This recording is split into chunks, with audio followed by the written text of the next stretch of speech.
to Cosplay Stitch and Seam. I'm Pannon. And I'm Mercedes, aka V-Fire. V-Fire. I gotta keep saying it over and over so I get the right words this time. Hey guys, welcome again. Thanks for sticking with us. If you are on the Facebook group, you'll notice we actually just had our first anniversary, which is huge. We've been going for a whole year. Mercedes put a really nice write-up on our website, where can they find it?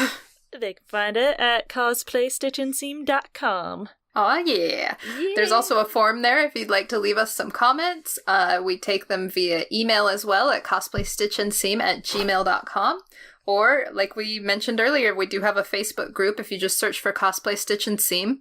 We are at about 370 members, which is awesome.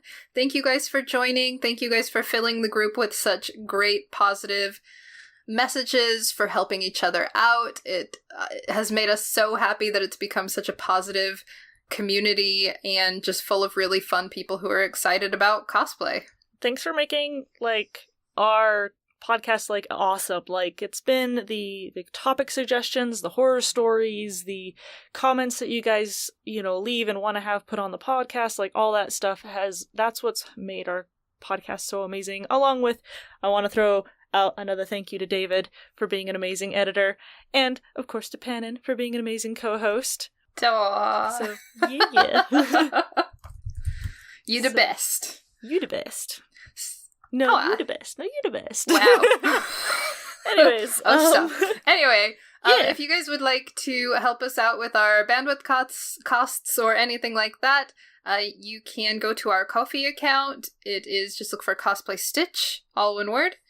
And that just helps us with our hosting and to make sure that we are able to continue to provide this lovely podcast that we do voluntarily and all that fun stuff. So if we have had a few people donating recently, so huge thanks for those. Oh yes, Suti Silverfire donated recently.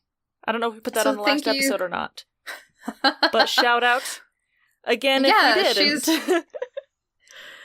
She's amazing. You should definitely check out her cosplay and photography pages. She was there in our photography episode, if you go back a few eps, but she also does do cosplay herself as Silverfire Studios, fire spelled Fyre.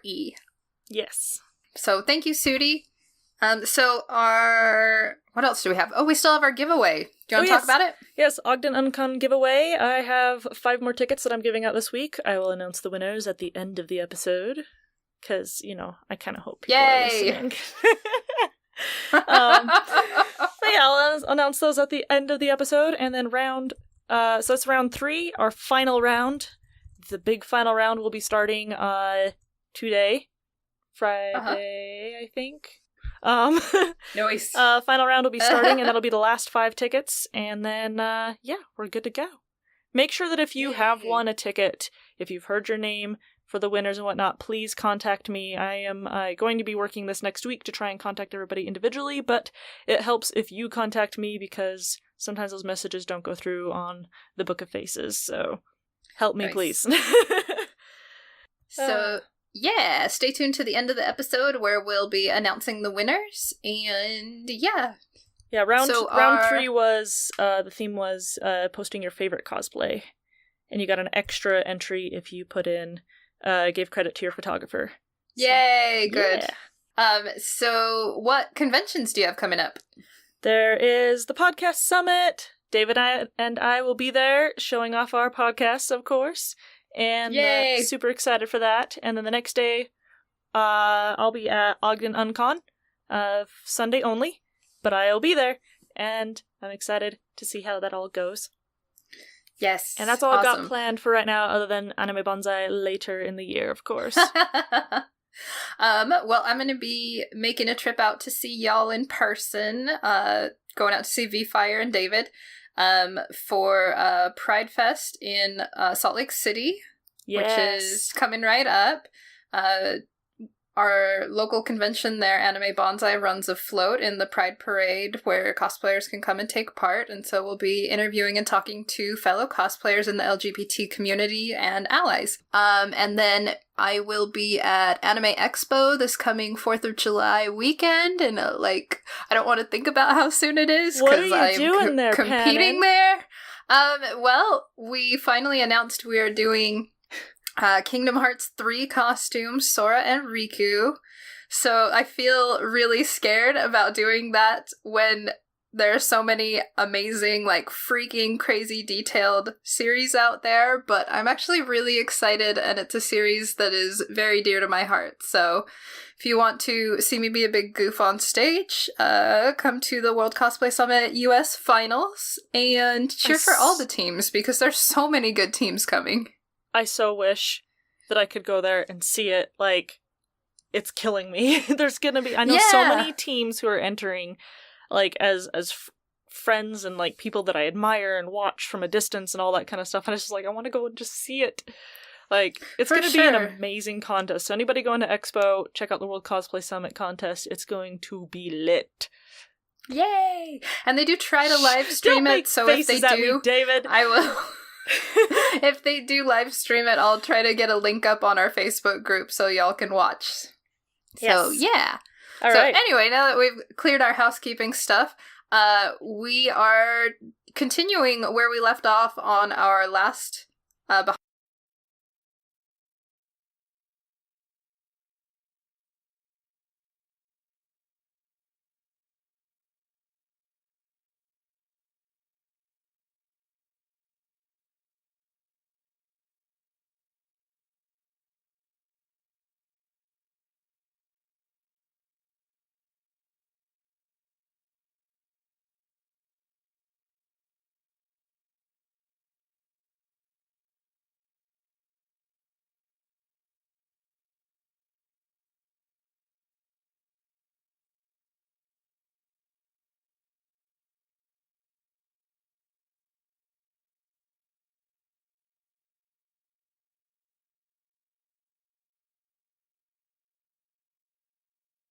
behind the scenes episode and doing one specifically on judges. Yes. So this is about how to select judges for your cosplay contest. And I feel also for the cosplayer's perspective, how to know if the judges that have been chosen are, I don't want to say going to do a good job, but kind of lets you know what to expect from the contest based on, I always want to know who's judging, because if it's somebody who's amazing and that I follow, or that I look at their page and go, their craftsmanship is so good, or, I get really excited about the competition because I know that they know what they're talking about, Yes.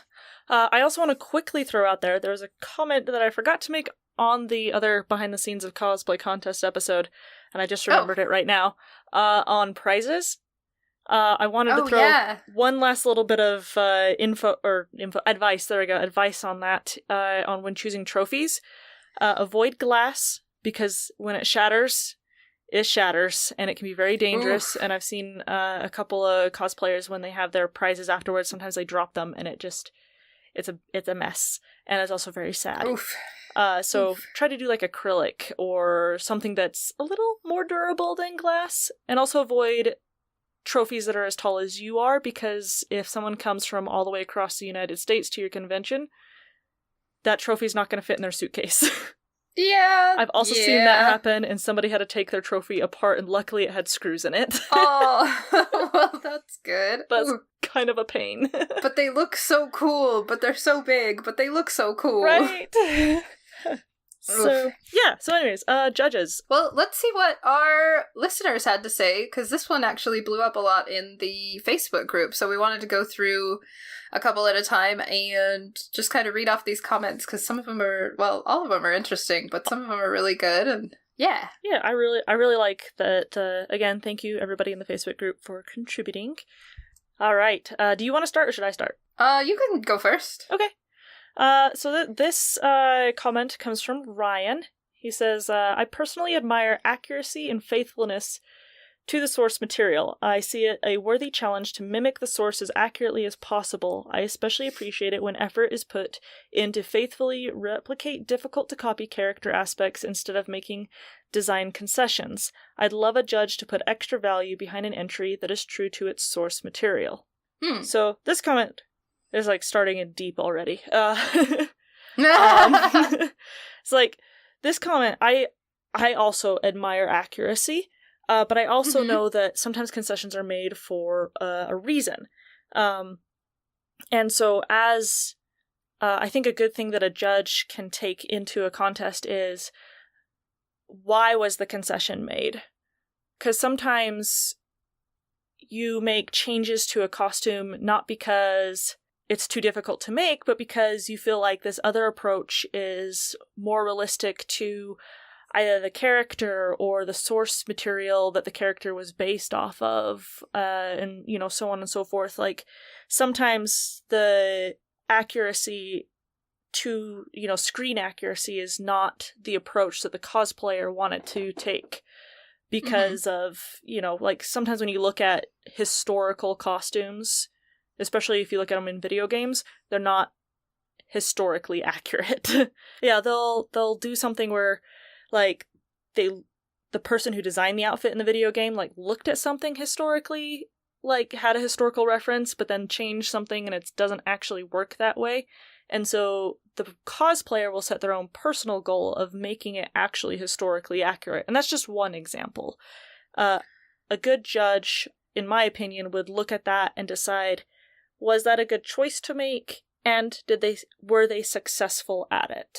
Yeah, I agree. I feel like a judge really has to be able to balance several factors when it comes to accuracy, because sometimes it's even like take Pokemon or Gijinka, for example. We'll get people who interpret the character, which is like an animal, into a human character, and you can be, if you're technically being 100% accurate, you're going to look like the animal. But with the Gijinka, you can be accurate to the new design. You can add different details as far as like textures and things that you can't always see in like something that's animated. Doesn't necessarily show great texture. I think some choices you kind of have to make as far as interpreting how the character comes into the real world. But I honestly love seeing it in both directions. I love seeing people like go out of their way to make it as screen accurate as possible, even if it's like a crazy cartoon design that shouldn't be able to exist. Or I love seeing people who will put their historical knowledge in or research or whatever to make it, you know, as it would actually be created in a certain time period or setting. So I do think it's a balancing act as far as that goes. I like what you said on that. That's really good. Yeah, so yeah, it can be a very difficult decision, but a judge with a lot of experience is going to look at, okay, this person tried to go more historically accurate. You can agree or disagree on that. And I would, for the most part, I would try to be like, okay, the game is from this time period. They try to make a costume from that time period. I usually will agree with the cosplayer on that, on what they were trying to attempt to do. And then where my points, you know, given out come in at are, did they do it successfully? Right. Oh, well, I'm going to go ahead and read the next one, which is from Laviv Cosplay. She says, I really appreciate when judges seem interested in my cosplay. Hearing little gasps of excitement when I walk into the judging room and answering their thoughtful questions makes me feel a lot more special than when I'm just talking at a group of silent judges and their clipboards. Clipburbs. Clipburbs. And now a clipboard that says clipburb. I feel like the judging panel is like always so intimidating anyway. Like you walk in and you just see a panel of faces and you're like, oh no. So when you're met with silence, it's always very intimidating as opposed to when even if someone just smiles at me, I always feel a little better. Mm-hmm. Yeah, a judging panel can be very, very intimidating. The advice for judges is that, I don't know, some people like to have a more, like, their poker face is just to go blank, and, that can be very intimidating. And I'm not going to say that that's wrong to do, because sometimes that's just your go-to. No. I've tried to make it so that I have a poker face of I'm always amazed by everything. Even if it's, like, a not terribly great costume, I just try to still be excited about it in front of them, even if it is technically scoring lower than the rest, because I want to make the cosplayer, the contestant, feel like what they've done is special, because it is. No matter how well or how poorly it's made, it is still special. And I want to make them feel that way. So, but not everybody, like, has to do that. I just feel like if you have at least one judge who's kind of that way, you can help make the contestant feel more comfortable. Yeah. Yeah, even just a small smile, like you said, Panin. Anything else you want to say on that? I think you got it pretty good. Okay. Do you want to read the next one? Yes. So this is from Jazzy of Crepuscular Cosplay. Yes. I look at the name all the time, and I rarely say it out loud, and it's a really weird word. They say there needs to be at least one judge in the panel who's an experienced cosplayer. At least one person behind the table needs to have been on the other side at some point. I agree with that. I think that's a really good way to put it, because if you don't have at least one person on that panel who has lived the competitive cosplayer experience, they're going to have a real hard time knowing what to look for, knowing what a cosplay contest is supposed to be like, what the cosplayer is experiencing just being judged, knowing, I don't know, like having someone who has experienced that side of things, for sure you want that in your contest. At least one of your judges, again, I think almost all of them should be when you're going through and you're trying to decide who to judge for your contest. I mean, I can understand why you would pick somebody that's not, like, somebody who has been, like, in the costume industry or has done prop making for movies or costume making for movies and things like that. That makes sense. But picking... Sure. Boy, how specific do I want to be? I mean, in my opinion, it's like there's a difference between making something professionally and making it for cosplay. And the two can combine in a lot of cases, but the way you would make something professionally may not be the way you make it in cosplay. Because with cosplay, we don't always have all the tiny tools and tips and tricks of the trade.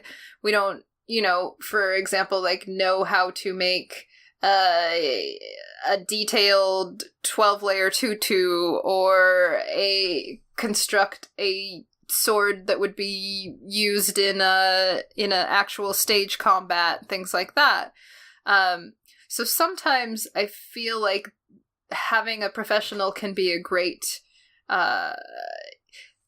person to learn from as a judge. Yes, but also I feel like they have to kind of temper that with understanding that cosplay is slightly different, that we don't use all the professional tools and materials, and a lot of times we're inventing new ways to make things, and just because it's not the same way they've learned to make it doesn't make it wrong, if that makes sense. Yeah. Yes. Okay. Our next comment is from Sumikins. Says, for both craftsmanship and performance, I prefer to see judges with some competitive experience themselves and awards to show for it. Whether they have awards or not, they should have some experience that speaks to the things they are judging, accomplished skill in craftsmanship, and some kind of stage experience, whether it be dance, theater, or some other form of live performance.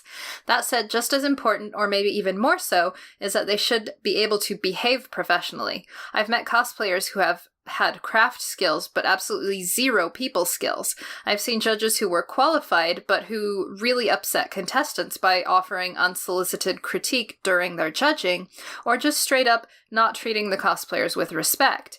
Ego can really get in the way sometimes. I have personally experienced a judge trying to tell my friend she really should buy a serger, and had a judge who tried to tell me I used a material other than what I had actually used. I had used spiral steel boning, and they tried to tell me, no, I think you used plastic. This they evaluated by pressing on my bodice while I was wearing it, not by looking at my progress photos. Ooh, that's like a miniature horror story there. Yeah. But yeah, I agree. I think personality is hugely important when it comes to judging. You definitely, even though you only see them for a few minutes, you do get a good gauge of a judge's personality when you go in, like whether they seem interested, whether they engage with you. Unsolicited critique is not really the place in the judging room.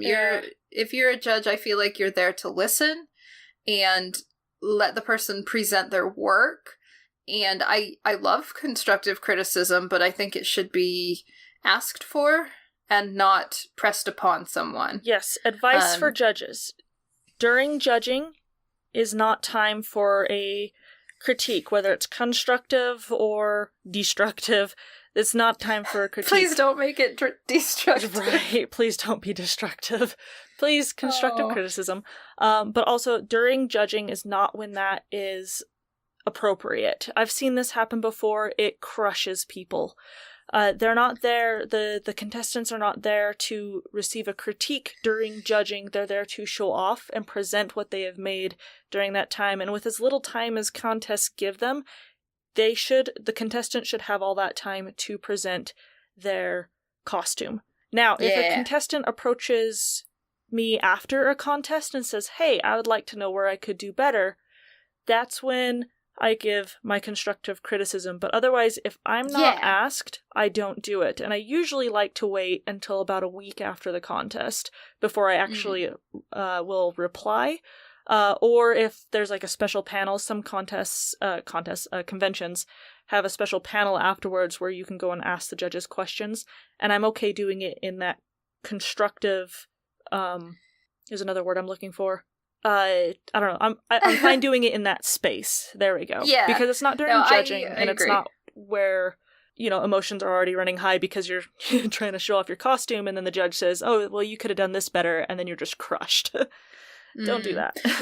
Yeah, I like it when cons will set aside a time and place for constructive criticism, like a post-mortem, or like a review of the contest, or even just like being able to have space and whatever set aside after the contest that you can, ask what you can improve on, because that it can be super scary to ask, but it definitely helps you improve better than just guessing on your own what you did wrong.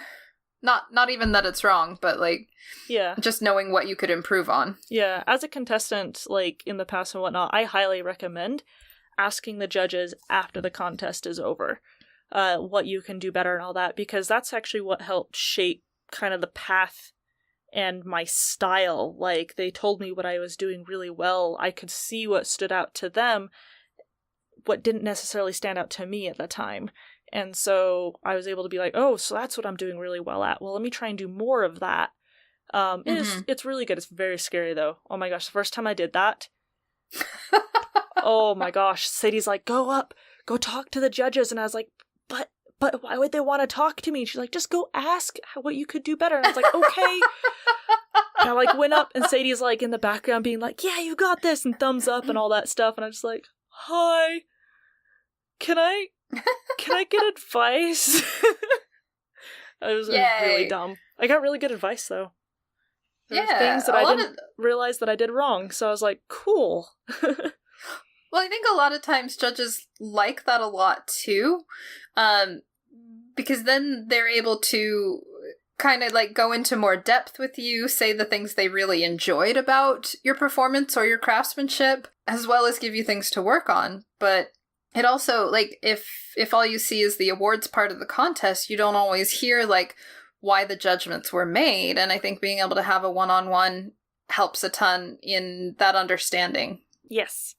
All right. Next question. Oh my gosh. Next comment. Yes. So this is from Mina. Mina says, for craftsmanship, I've just come to appreciate the judges getting up and looking at my costume rather than the pictures in a provided portfolio, so that I know they can see themselves what the pictures can't show very well, like small details, bedazzling, lining, etc. I also appreciate them asking questions about the costume and just being interested in the cosplayer in the room rather than just sit at their desks. This kind of goes back to the, sitting at your desk with the clipboards kind of thing. Yeah. Clipburbs. Clipburbs. And then she also says, as for performance, sometimes you can't see the judges, but when you do, I enjoy it a lot when I see them enjoy what I put on stage and cheer each contestant on. I also like to see judges dressed in their cosplays so you can tell they're qualified from first look rather than someone off the streets. So, a little bit of mixed stuff on the last part, but let's start at the beginning.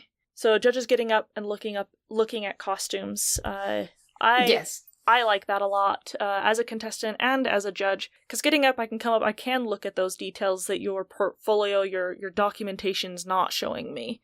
Right. Because sometimes a picture can't quite capture it as it does in person. So I do like that a lot. I'm also okay. Sometimes some people get a little annoyed if not every judge comes up, but I'm okay if one judge does sit back, because sometimes when somebody comes in with like a costume that's like a big ball gown kind of thing, and if I'm judging with somebody that knows seamstressing, I want to give that judge the room that they need to go and look at what they need to look at, and I'm trusting them. I'm trusting them to know what I don't know. Meanwhile, if they pull out a prop or something made out of leather or something that is more along my skill sets, I'm all over that. And if the only thing that they have is the dress, I will still get up after giving the other judge the room that they need to get what they need out of it, and I'll look for the things that I already know to look for. But I sometimes when you get 3, sometimes even 5 judges in a room at once, I just don't want to get in the way. That's fair. Yeah, but when it's something that I know, I'll get in there. Yeah, I definitely like to get up close and at least verify a few things myself. I like to flip seams and make sure things are finished. I like to see how zippers are installed. I like to see what your prop looks like and if you've smoothed out your seams on those as well, if you have clean seams. I like to look up, like, if you've done wig work, if you've done particular stuff with your makeup, stuff like that. I don't know, there's just something about being able to see it up close and really appreciate the work that's gone into it. I feel like it conflicts a little bit with having the judges dressed in their fancy cosplays. It is hard to find a costume that's a good balance for judging, because I want to get up and look at everything and see your costume, but I also want to be able to have something nice to present, and the things are not always... they don't always work in harmony. Yeah. So I know for like bonsai, when I've judged, sometimes I have like a really big dress, and I like being able to wear a really big fancy dress because I can be like, look, I know what I'm talking about. But then I also struggle because I want to get up and go see everyone every time, and I don't want to feel like I'm pushing the cosplayers out of their space to present if I'm going up to look at things. You go in your big old poofy dress and you just knock the cosplayers over.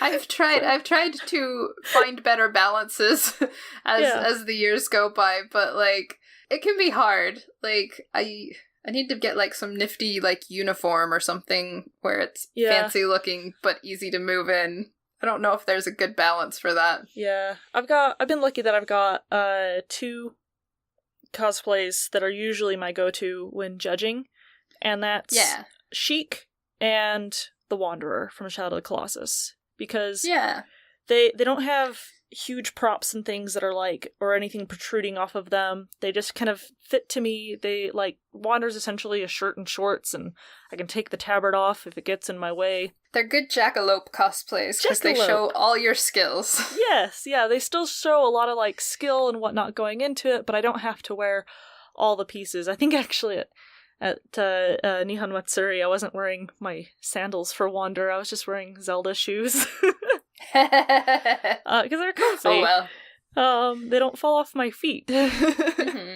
But yeah, I totally get wanting the judges to dress up in something that shows off their talent, because if you haven't had a chance to, like, look them up or Google them in great detail, you might be like, do they know what they're talking about? They're in jeans and a t-shirt. When really they are very experienced and do know what they're talking about. So I get wanting to have that visual cue of like, oh, they're really good. Look at this. I always try for the stage portion, like when they go to announce the judges on stage, I always try to have something at least worn for that, especially if for judging, I just wore jeans and a t-shirt. Yeah. I tried for the onstage part to be like, this is what I can wear. It's still usually something more along the lines of comfort versus big and flashy, because I still have to go and sit in the audience and be able to sit. Well, and I also feel like you don't want to, like, necessarily outshine the competitors. Like, you're there as a judge, but you really are there to, like, the whole performance, the whole cosplay contest is about the cosplayers entering the contest. It's not about the judges. Yes. Yeah. So you want to see all these amazing things. I feel like I judge better when I myself am comfortable. And so if I'm wearing a comfortable cosplay, but I still feel like it's showing off my skill sets and so on, I'm not going to... I feel like I can focus on the contestants and not if my wig is on straight, or did my armor shift, or, oh, this thing's been stabbing me in the side all day. I can just focus on the cosplayers and not my costume. Yeah, it's definitely a hard balancing act. Yeah. Okay, I'm gonna hop over to our next one. Yes. This one's from Kat of Sailor Sea Cosplay. She says, I prefer a craftsmanship judge that actually makes their own cosplays. Nothing makes me spit nails like a full panel who have never sewed a stitch in their life. My ideal panel would include a seamstress, a prop specialist, and a hair and makeup artist with practical FX experience. Yeah, like, I would agree with a lot of that. Like, I feel like you do, how do I even say this? Like, if you are showing up as a judge to judge craftsmanship, you should know craftsmanship. If you are showing up as a judge for performance, you should know performance. Agreed. I don't think they're necessarily mutually exclusive. Like, you don't have to be good at both if you're judging one or the other. But if you're passing judgment on another human being for something you don't have experience in, I just don't feel like that's right. Yeah. And I like the idea of having a judging panel when you as a contest runner are choosing your judges, having a mixed judging panel. I love that. Yeah. I feel like you get a way better balance in the results, and because you're touching on a little bit of everything, and I like that. Yes. Yeah, for Denver Pop Culture Con, when I went and judged for them, myself and the other judges actually sat down before and were like, okay, we've never met each other.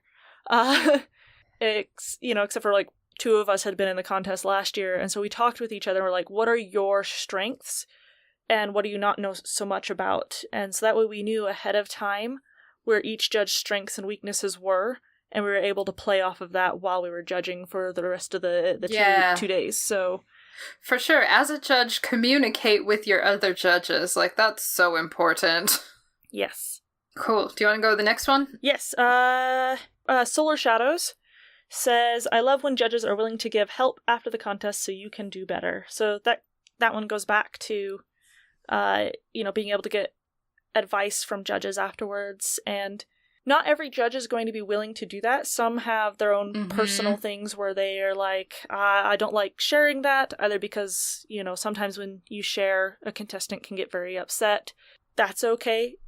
Be okay if a judge says, I'd rather not. That's all right to do. You can always go to the next judge, or there's always somebody that you can talk to in the community. Sure. Yeah, just kind of comes back to that one. Do you want to take the next one? So you're getting all the long ones. No, it's okay.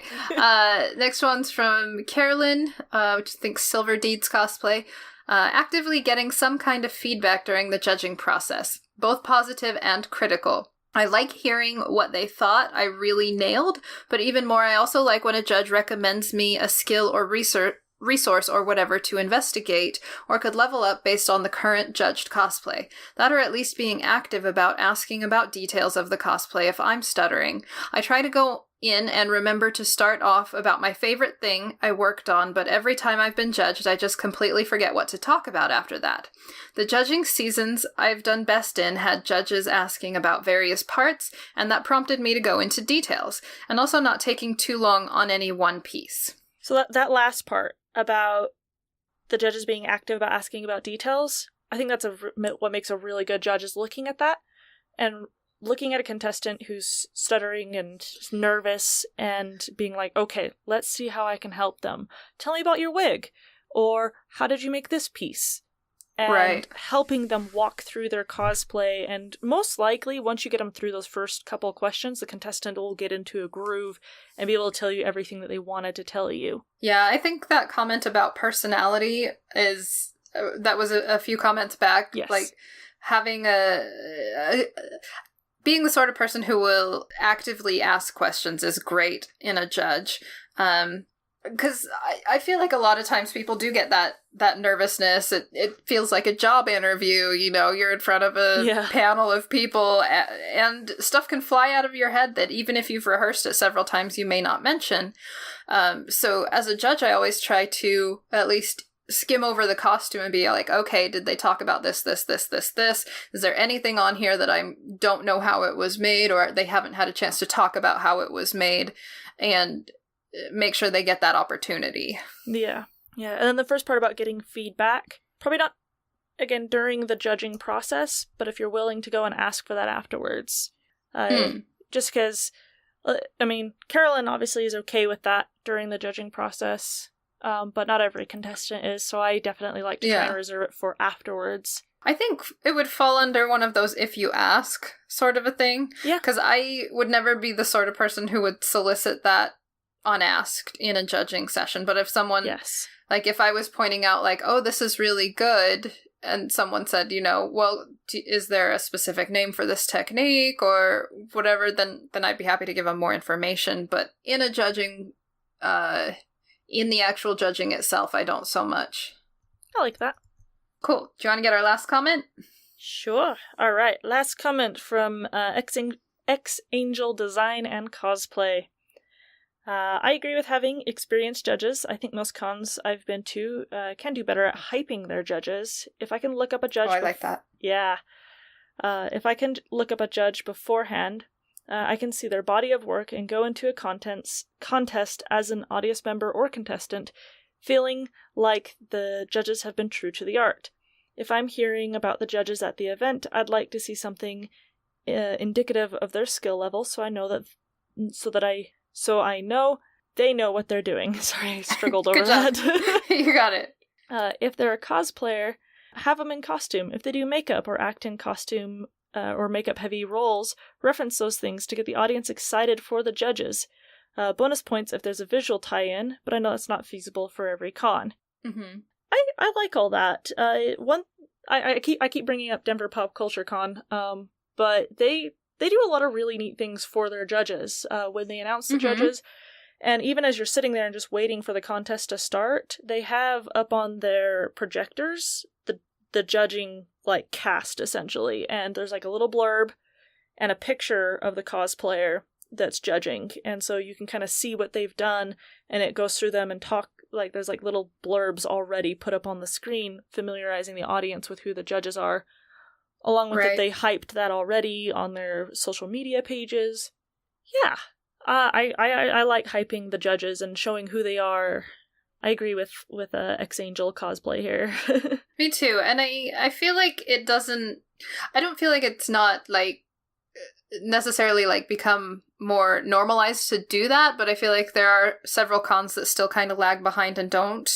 And I do feel like it's kind of a disservice to your cosplayers, because they want to know that their judges are qualified and that it's a contest worth entering. There's nothing that will, throw me off a contest faster than feeling like you're in front of a group of judges who don't know what they're talking about. And for me, it helps to know, ahead of time, if I know who's on that judging panel, even if they're someone totally new, I get the opportunity to go look them up. I can see what their past works are like. I can see what performances they've done, all that fun stuff, and be like, yeah, I can feel really confident bringing my costume in front of them. Very, very good. I agree with you. I was trying to think of something to say on top of that, and then I was just really lame. Well, on that note, I think we're gonna kind of rush through my outline because these comments gave us so many good talking points. They did, yes. So, choosing a judge for your contest. Let's start from there. Cool. Well, like we were just talking about with this one, researching your judges. If you're choosing one for your contest, making sure you know what their body of work is like. You can look on, do they have a Facebook, Instagram, Twitter? Do they have somewhere you can see the quality of their work? If they do Facebook or any kind of social media, are they friendly and engaging? Or, you can kind of get a vibe of their personality beforehand if it's somebody that you'd be interested in inviting. If they're mostly a performance cosplayer, do they do shows or performances or skits regularly? I feel like that's pretty straightforward, you should know those things. And making sure you at least do a quick Google search, because remember, your guests are going to represent your con, and make sure you choose people that will represent you well. Sometimes, how do I nicely say, don't pick someone problematic? But, I just make sure that, the people you choose will represent you well. I think that's really all I need to say with that. Did you have anything you need to add? I wanted to add on there that, when looking up social media and whatnot, the amount of likes that somebody has, I wouldn't take that into consideration so much. If you're looking for somebody popular, you can probably look at that and get an idea, but don't let it be your sole, deciding factor. Yeah. Because popular doesn't mean craftsmanship good. Right. Not always. There's a lot that do overlap, but I'm just saying, just don't let it be your sole deciding factor. Yeah. No, I totally agree. That's why I said, body of work, you can look at what they've done and made. Sometimes their likes are going to be a good indicator of, how engaging and friendly and fun they are, because a lot of people are going to follow if they feel like, they're a fun personality. But the number of likes shouldn't factor into skill level. Yeah. Cool. See, next on your list you have experience. I like that. Yeah. So with experience, I just mean have a lot of people brought up in the Facebook group, have they been on the other side of that table? Have they made a lot of costumes? Have they competed a lot? Do they have stage experience? Do they work in that field professionally? Do they have a history of awards in the area you want them to judge? Stuff like that. If they are a specialty judge, do you have other judges to balance that panel out? Make sure you have judging jackalopes of all trades. Yeah, jackalopes.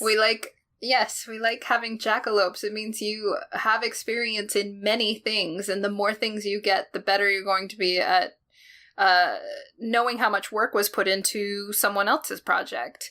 Anything you want to add? I feel like I'm going on a rant here, but no, you're good. You're good. But I like having a panel that's well balanced with sewing, armor, props, wigs, makeup. No one is necessarily going to be an expert in all of them, but finding a well-balanced group is always helpful. Yes, and it doesn't hurt to ask questions. So say you're looking at a judging list and there's all these people listed on there, you can always message them and ask them questions. We like answering questions. Cosplayers just like doing that. And so you can ask all these questions. Cosplayers like attention? What? Oh, I don't know what you're talking about.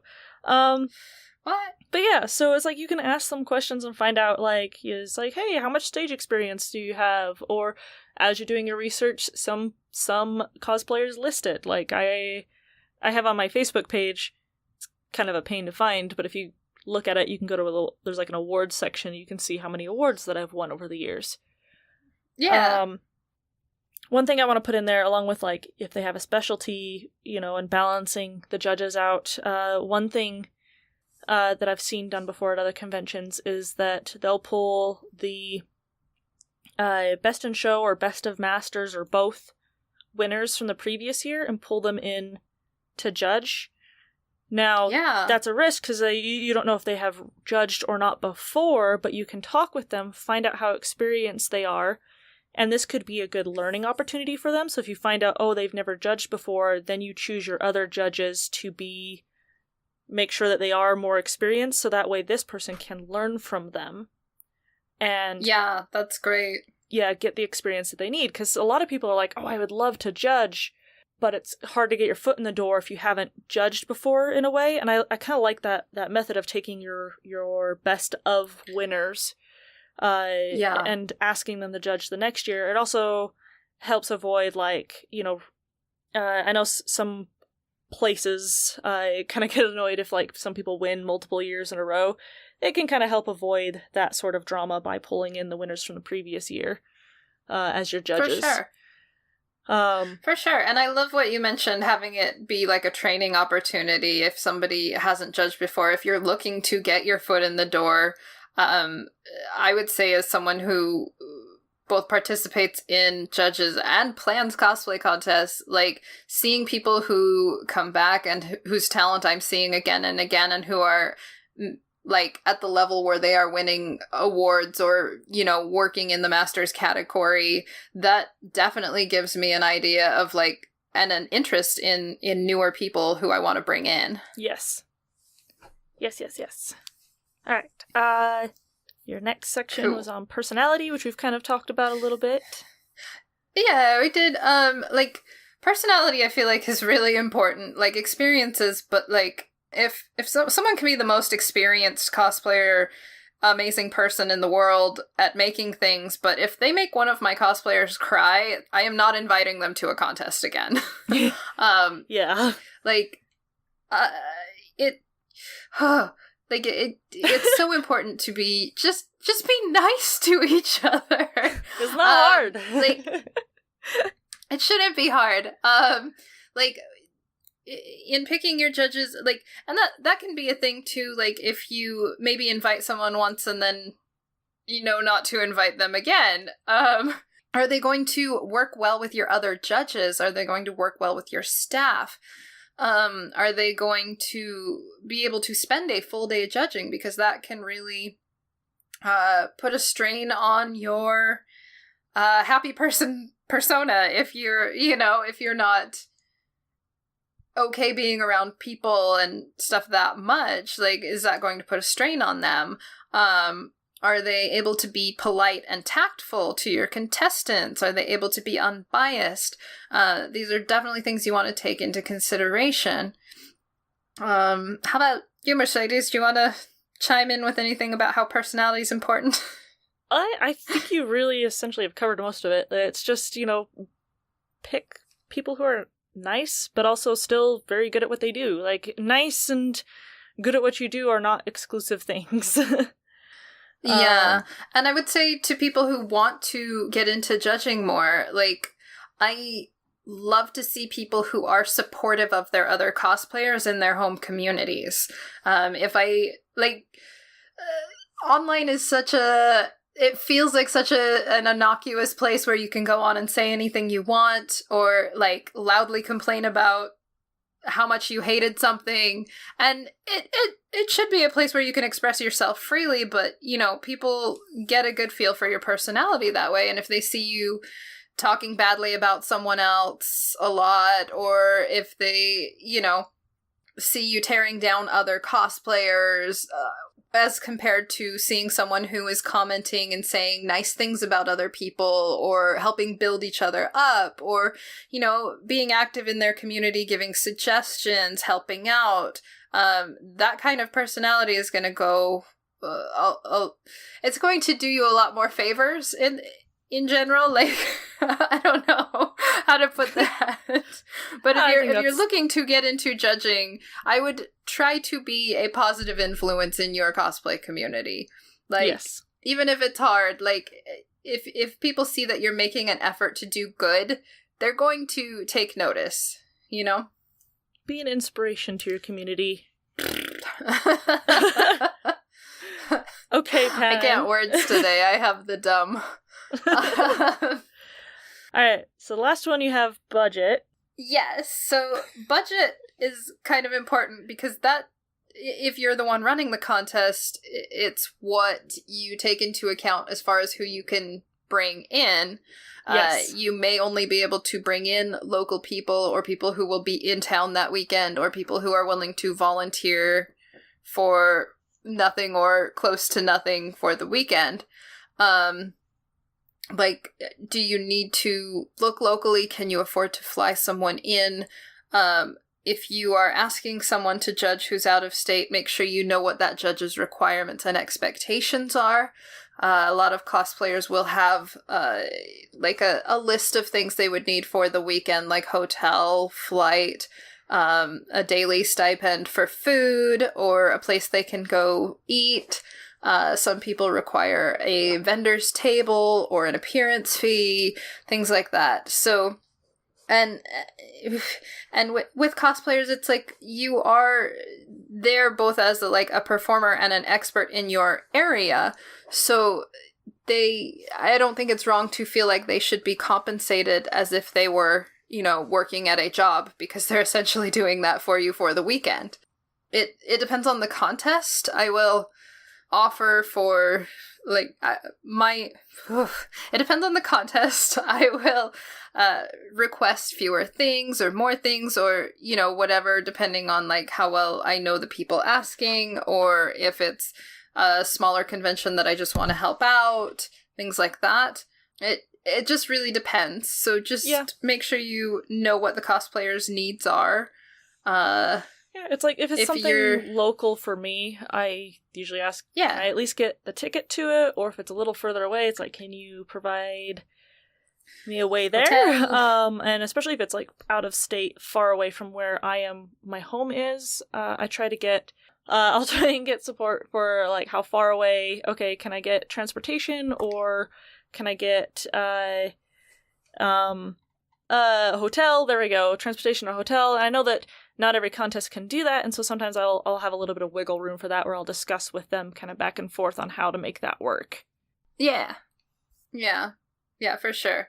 So consider that both as a judge and as someone looking for judges, that people may have requirements. And as a judge, don't feel like you can't ask for something. I feel bad when I see friends who are new to judging or just getting into it, and they feel like they can't ask for some pretty basic accommodations for the weekend. You are technically working these long days for the convention, and you should be compensated fairly for that time. So respect the cosplayers and respect yourselves enough to ask for things.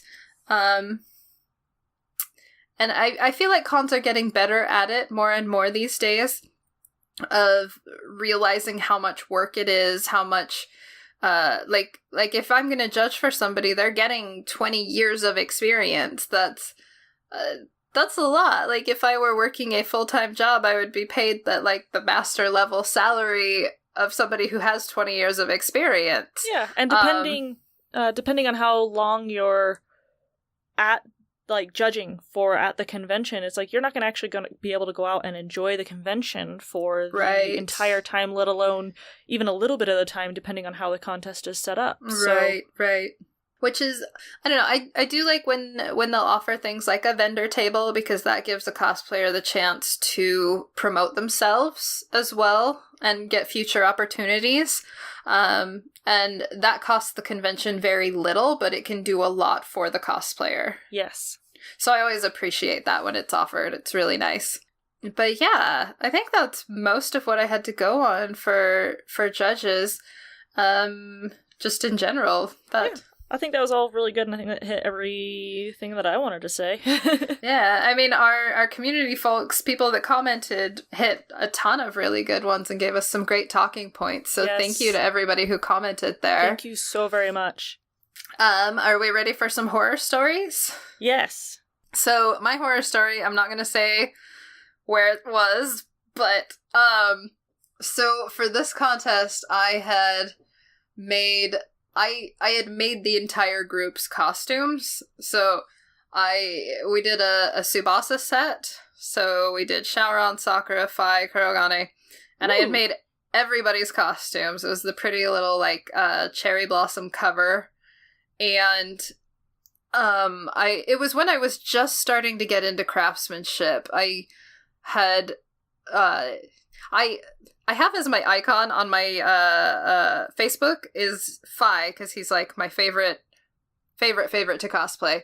But at the time I hadn't even cosplayed Fai yet. I was doing Kurogane because I was the tallest one in the group, and I felt kind of weird being taller, but I have since gotten over that hang up, and I love cosplaying even though I am tall. But anyway, I was really proud of these, and I had put so much work into them, and just it was intense. It was a lot of work. Oh, and I think we had a Makona too, so it was 5 people. But anyway, we got to the contest, and we had competed here and there at that one before, and knew that the judging could be kind of off and on okay. But this one, we just stood out in a hall in a line, and the judge just kind of like looked at us with a clipboard, like checked a few boxes, and was like gone in less than a minute per group. Oof. And that's not enough time. No, and especially when our group had like 5 people, it was really upsetting to like put that much work into it and feel like our stuff was barely worth looking at. Because we had, the performance was something else entirely, but like we had put a lot into it, and it just felt like nothing really mattered. And I think they did their scores like live on a big, like you could see the judges' number scores as like right before you went on. Oh boy.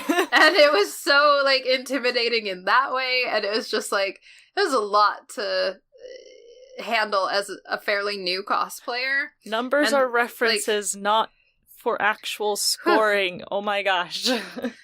Like, I got what they were trying to do and be more transparent with the scores and stuff, but it was so intimidating as a young cosplayer. Like, doing that, I don't think I wanted to build anything for a long time after that one, because I just felt crushed, And it took going to, I think it was Nandescon the following fall, and when I actually did make my Fai cosplay, because I was like, okay, I'm going to give it one more try at another convention, and I'm going to, like, put this in and do my very best. And the judging experience I had there was completely different, and it was wonderful, and I felt like my hard work was appreciated, and I felt like, I felt like the people looking at it were engaged and interested, but also that they appreciated how much work went into the things I made.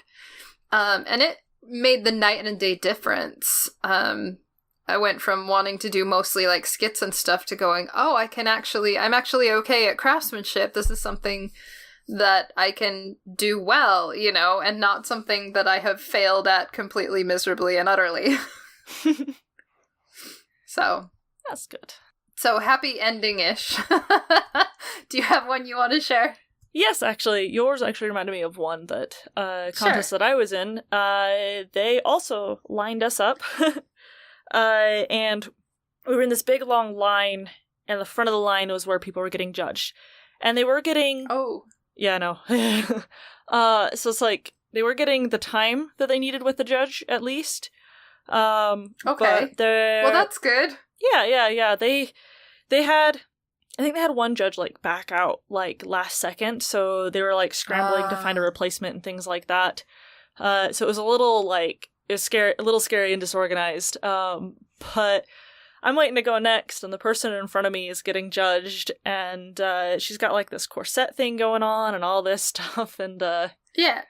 One of the judges proceeded to tell this contestant how to change everything that this girl had put into her costume. Oh, no! And then the judges, like, retreated for a second, and I just saw this girl, she just looked so crushed. Like, oh, no. And I don't remember if she actually went on to do the stage performance afterwards. Oh, no. Yeah. So it was heartbreaking to see that and be like, that could have been saved for later. That didn't build up the cosplayer, that actually broke her down. And it was really sad. So I guess it's not my horror story per se, but more the girl's horror story. Yeah. If you want to add something funny on top of that at that same convention, again, I'm not going to say which one it is. By the way, shout out to the Facebook group for, I can't remember who it was, but they made a post about a contest, and they didn't name the convention. Thank you for doing that. That is so respectful. I love that. Let's keep that up. Let's promote that in the community, that you can talk about something that went wrong without having to bash the whole convention. Yeah. Especially since the person was looking for feedback so they could help it grow. Kudos. So on that note, not mentioning the convention, but as I'm standing in line to go on stage for performance, they have the person who runs the convention. He also goes through and chooses his favorite costume and gives out his own award. And while he's doing this, he's just kind of going down the line and kind of like looking at costumes and talking to people, and he's just bragging about his convention. And to be honest, it was not the most impressive convention that I'd ever been to. It was fun. I enjoyed it. There were a lot of good things about it, but it wasn't worth what he was really proud of his convention. Don't do that in front of cosplayers. Yeah. Anyway, so yeah, so there's like a little funny side to it. It's just kind of watching this guy just kind of toot his own horn as he, was trying to decide what his favorite costume was. Be humble, okay? It's okay. Like, there were good things about that convention. That was not one of them. Yes. Well, you guys may have noticed we have run short on cosplay horror stories, so if you've been waiting for a good opportunity to send yours in, we need those stories. They don't have to be scary. They can be fun, uplifting, something you learned, something that helped you continue to cosplay, all kinds of things.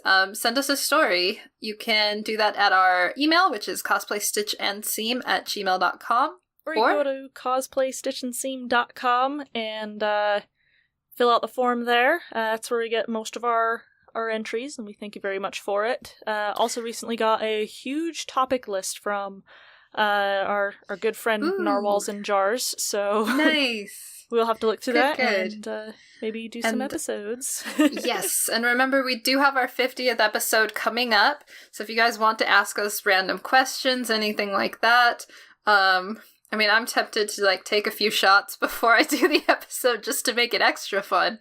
I am here for this! Oh boy.